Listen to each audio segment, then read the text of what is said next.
My name is Shiliang from Shiliang University. So today, my topic is research on application of open educational resources and mass open online courses in higher education in mainland China. So at the starting time, I would like to just briefly review the history. So what is the open educational resource? It is started at year 2001 that MIT initiated OpenCourseWare project. So in that year, it is published about 2,080 courses covering 35 disciplines in 5 colleges. So that is a huge, a lot of the resource for education. And in the year 2002, UNESCO held a special forum to develop this OCW into open educational resource. So that open educational resource is that mainly depends on our newly internet information technology that we can get those resources online, and it's better to use it. It's better to compare with before we have to go to the library and see the books, all the published. But nowadays we can get those resources on the line. So nowadays, open educational resources become more and more popular, and especially in China, we have a lot of commercial network website like Bilibili, etc. There was many resources on those open websites. And then this key point is that this is online and was developed of new technology of network. And another review is that about the MOOC, Mass Open Online Courses. And generally speaking, it's starting by the 2004. It's by Samuel Pen Cohen. And he just starting for his interest in, he want to teach his relations in a far way. But finally, he found this is a good way to teach. And then he's starting his full-time online teaching. So generally speaking, we think that the MOOC is starting from 2004. And in the 2010, MOOC had become the popular. Harvard and MIT was found MOOC website, edX and Coursera followed. So we can see this that today we are focused on the MOOC and the open online educational resources. It's generally behind the 2000. So this is something new, but is really something new for China? We can think about it. And if we think about the MOOCs feature, it takes from the pedagogical approach, that is a course. So MOOC is a fully, how can I say, fully courses. It's always take a long time to learn, and also engage some engagement, courseworks, discussion, and testing. It's not only lecture, not only your lesson, you have to finish something. And then if you accomplish all the MOOC, you can get certificate. But there is 2 key points. One is the MOOC is reachable, accessible by the quality education resources. So generally speaking, the MOOC is made by some famous or some with abilited professors. So the far away distance, the people can have a good course. Another is that the MOOCs is faced for those people who eager to learn, but have no condition to learn. Like Cohen, his relations is living in India, is in the mountainside. They have no good teachers. So use today's network technology. Maybe you across the whole world, you can see your Uncle Cohen's teaching. So this is 2 points. We have to remember this too, because today something was changed. And in China, we are not so later. And in China, we can see that it starts very early time. since New China was established in the 1949, China was faced on the problem that we have so little students graduate from university. Maybe every year only 20,000. So we focus how to educate young people in math. So in early 1940s, China was trying to do so. So we have 3 periods of this. We can one by one introduce to you. So first of all, in the early 1940s to later 1970s, so China was raised on the education on TV and the radio. So in the year 1950s, the Renmin University of China and the Northwest Normal University took the lead in establish correspondence department. That was use our, at that time we have no TV, so we have to use the radio to teach the students. And by 1955, the several higher education institute has established correspondence education. At that time, you can see they have about 4,000 students registered. And in the 1965,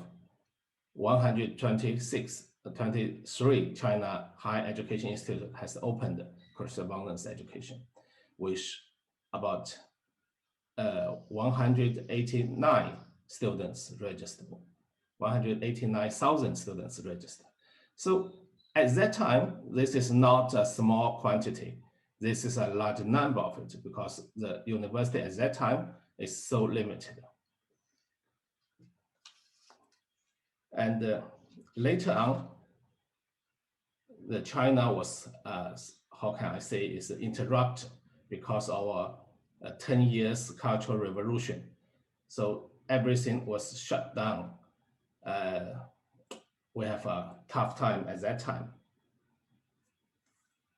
So we've broken down and stopped about 10 years later. So in the 1977, that was we finished our Cultural Revolution, and also we are starting our open door policy. At that time, about 10 years, no graduate students almost from the China higher education. So mass of the young people wish to have a good education. And also our government will try their best to promote the people into the university. And the Beijing TV, and this is a procedure of CCTV, so launched a TV program in English, mathematics, and electronic technologies. That was authorized by the Minister of Education. So you can see at that time, even no TV, we are starting teach on radio, and with the TV help, the PV University was founded. And in the 4th year of 1979, you can see we enrolled about 322,000 regular students. So this is really a big amount, because at that time, 1 year in China, only 27,000 students pass the exam to go to university. So that was just equal to the offline students. So in the 1985, this is on the pill. At that time, about every year, the totally 67,000 regular students was in the university. And at that time, in whole China, it's about 1 of 5 the university students is coming from the TV university. So in the 1985, that was getting the top of the TV universities. So after that, the situation was changed because the more and more university enlarge their enrollment. and more students go into the university. Until today, every year we have about 8 million young people go to the higher education institute to become students in the university. And this is about 52% of the people, the young people, have them high education. So nowadays, we are changed from the TV university to the online course. And till the later 2018, you can see we have already finished online MOOC more than 8,000. And the number of learners is about 140 million. And those who receive the MOOC credit is more than 43 million. This is 2 years earlier. So you can see that in the distance education is booming in China now. And in the 2018, the Minister of Education launched the Double 10,000 plan to massively improve course quality by 2022. We called Golden Course. And they announced that by the 2022, we have 10,000 national first class online and offline quality course, and also another 10,000 local golden course. And everybody knows that in China, the government have a very powerful control and a very powerful leadership of the everything we can see. So if they get this plan, the plan will go on time. What is the golden course? And they say the golden course is to modernize the distance and in the first class high quality course. They have 5 different courses: offline, online, virtual simulation, and online and offline blended course, and the social practice course. So these 5 combined to the 10,000 golden course. And in this year, in our in early 2020, everyone knows that we have faced a big problem of COVID-19. And in the February this year, the Minister of Education China was recommend 22 teaching platform to all the Institute of Education, because they have a mass open online course. So I just list the first 4, the Chinese high HE MOOCs. In this platform, more than 8,000 MOOCs are just running. School online, more than 2,000. So totally, it's more than 20,000 course. So you can see in China now, those MOOC is just as the Ding Yan professor told in the past seminar. We believe this is the biggest MOOC system in China. China is in the world. So nowadays, the university have more choice about this. And just several days ago, and our Minister of Education announced that now we have totally in China, online MOOC is more than 32,000, and about 10 billion people are on the MOOC learning. And this is just published a weeks ago. We have finished those course, the golden course, this year. So you can see totally for the national golden course is 10,000.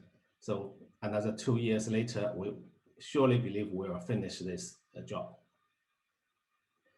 But when we see so many in the total numbers, but what really happened in China now?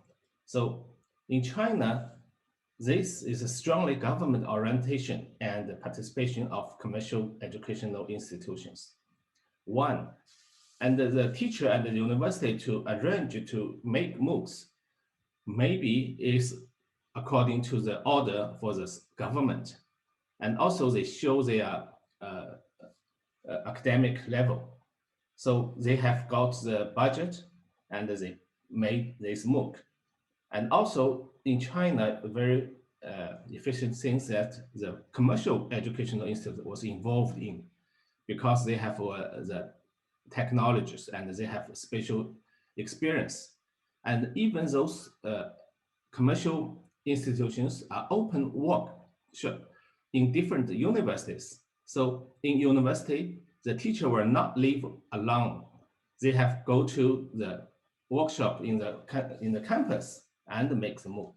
So the number of the MOOC is quite large. But one problem is that most of those MOOC is just to shift their teaching in the classroom to screen. So in most of those MOOC is a teacher, teaching on the screen. Is many of them with no like the movies, like the videos, like the animations.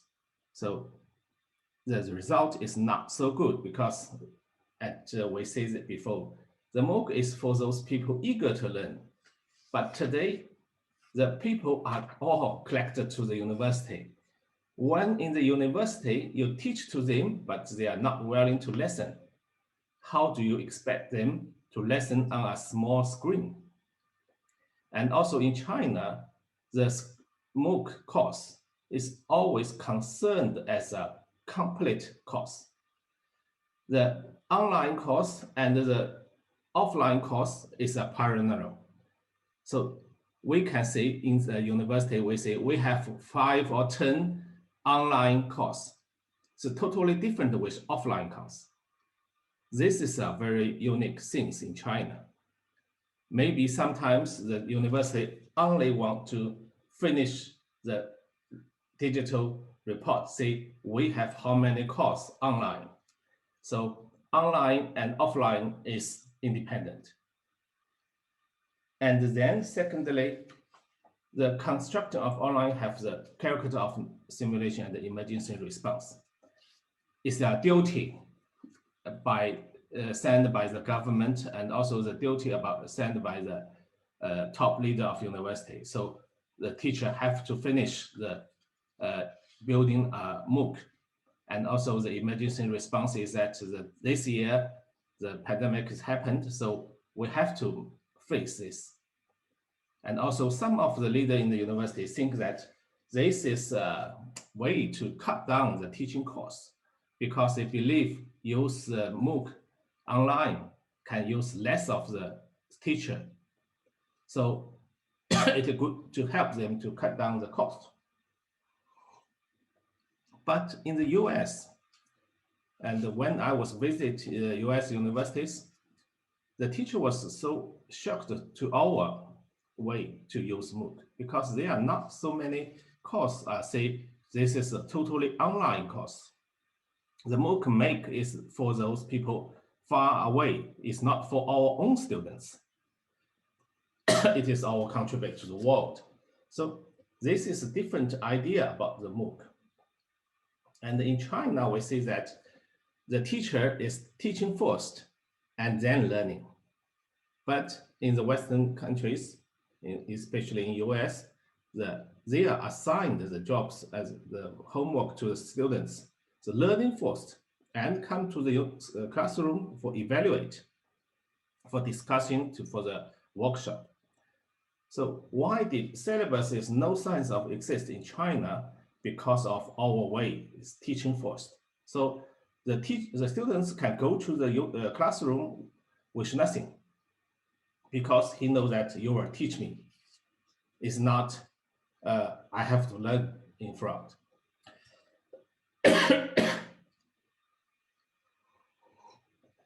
So this will happen to two of our suggesting that we have to shift our focus from teachers teaching to students learning. Otherwise, even you have the strong support by the technical, the result is not good. You have no efficient for learning. Number two is that the key of use modern network technology to improve the quality of education lies in leaderships. Construction of software environment is much important than the hardware, and also popularization of network PC. This is we always that in China, the leader of the university always focus on build up such a modern classroom.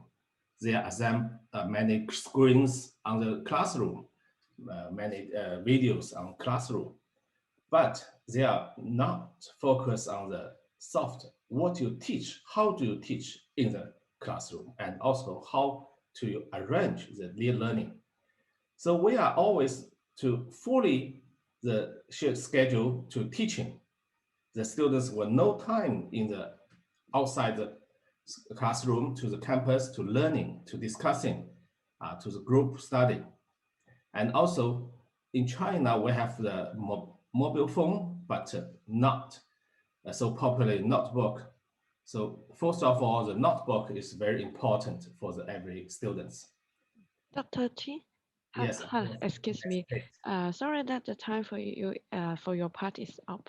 So so maybe we have to pass the time to our next presenter. Okay. So everyone who is interested about the